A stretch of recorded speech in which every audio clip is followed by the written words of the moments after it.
In this video, I'm going to share with you everything that I would do to land an IT support job in 12 weeks. This is the exact framework that I already followed to land the job that I'm working in right now. And if you are trying to land your first position, you're brand new, maybe you got a certification, you've been struggling to land an interview, just listen to what I'm about to say. The first thing that you need to do is make a conscious decision to pick one role. I find far too many people who are telling me, man, I'm trying to get into cybersecurity or IT. What does that mean? That doesn't mean anything. You got to be specific. You got to pick one position. So if you're trying to get into cybersecurity or IT, you should start with one of these three positions, which is IT support, help desk, or tech support. These are foundational positions that can branch into many other positions. You can go from help desk to network engineer. You can go from help desk to system administrator. You can go from help desk to SOC analyst. You can go from help desk to identity access management. You can go from help desk to GRC. Help desk and IT support, they're intertwined. And then tech support is a little bit more far removed, but they're all foundational to the entry level into tech. They are not being replaced by AI as far as I understand. If you know anything about these three positions, then they're not as replaceable for AI as maybe a junior software engineer, but that's not this video. So once you figure out the exact role that you're picking, pick one. Once you figure out the exact role that you're picking, let's say it's help desk, you are going to make your priority on developing experience. Why are you going to build experience, right? Why didn't I say go get a certificate? The reason why you want to build experience is because that's what they care about. Every job description is asking you for prior experience. You need to have prior experience. What is prior experience? Prior experience, all that means is just a metric to determine if you have the ability to do the job. Because if you have experience, you've probably done the job, therefore you can probably do the job. Now, I already know what you're thinking. Evan, how can I get experience if they won't even hire me for the job? That's why I made this video, so I can explain it clearly to you. So if you can't get experience from a job, what's the next best thing? Internship. But I know, maybe you can't even get an internship. What's the next best thing under internship? Projects. So step number 2 is where you're doing projects that are directly relevant to the job that you're specifically applying for. That part is very important. The projects that you're doing must be directly relevant to the role you're specifically applying for. That's why step 1 is important. You can do projects, you can do labs, but if they're irrelevant to the job you're applying for, then there's literally no point. It's just like you're trying to apply to become a dentist, but instead you've been doing work as a dermatologist. You might be a doctor, but you're not going to get the job because it's irrelevant to the work somebody who's a doctor will be. So let's go through that. I know what you might be thinking, I've heard that before, but how do I build projects? Let me explain.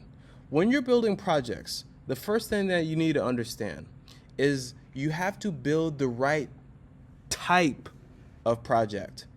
So what type of project should you build? You should build what I call a workflow project. A workflow is the steps that you take to complete one of your job responsibilities in a job. So if you are a car mechanic, one of your job responsibilities is changing people's oil. So what is the workflow related to changing people's oil? Well, the start of the workflow is you greet the customer that just drove in. They just drove their car onto the auto body shop. You walk over to them and you greet them. That's step number 1. What's step number 2? Step number 2 is you look. Once you greet them, they tell you, hey, I'm here for to get my oil changed. Step number 2 is look to see if there's space. If there's space, you tell them to hop out their car, and then you get in their car and you drive into the space. Step number 3, you jack up their car, and then you prepare for. So you see what I'm saying? Is the steps. that you take to fulfill one of the job responsibilities related to the job. So your projects should simulate the job responsibilities and their workflows. You get what I'm saying? You can go and try Hack Me and Hack the Box. Those are fantastic places to build niche skills. But if you don't know how to conceptualize them in terms of the workflow related to the job you're applying for, you're not really doing anything that can be presented to a hiring manager, because your portfolio, which is what you're building, is what a hiring manager will evaluate to see if you have relevant experience. Okay, I hope you're understanding. So let's put that together as we're talking about step number 2, because we're only on step number 2. Okay, so how do you get workflow projects? The best place to understand what the market is asking for is to go to the market. So you want to be a help desk person. You know you need to build workflow projects. What type of workflow projects? What I would do is go and find job descriptions that are the position I want. I would find like 3, 4, 5. I would copy all of them and I would put them in Claude. And I would tell Claude, can you please outline 5 workflow projects that demonstrate the skills that they're specifically asking for? And then boom, now I got my outline. Now that I have my outline, this is my study plan. This is everything I need. Once I have done these projects, I will be ready for the job that I'm looking for. Okay? So there's more details in that, and I can explain in a second.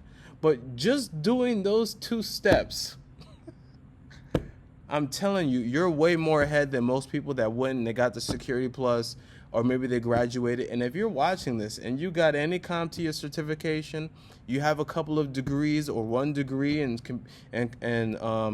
cybersecurity or computer science, and you haven't been explained this or haven't done this, listen, I'm telling you, this is the sauce. Just those, I haven't even gone on. We haven't even talked about reaching out to hiring managers, how to put together your portfolio, how to make sure you present it. We haven't even talked about that. Those 2 things alone, I'm telling you, are huge.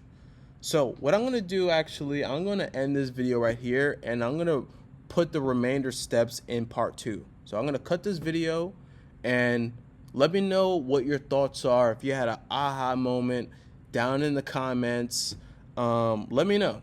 Now, I do have a community that can help you build out on these steps. You'll find that link below, and I'll see you in the next part 2. All right, take care.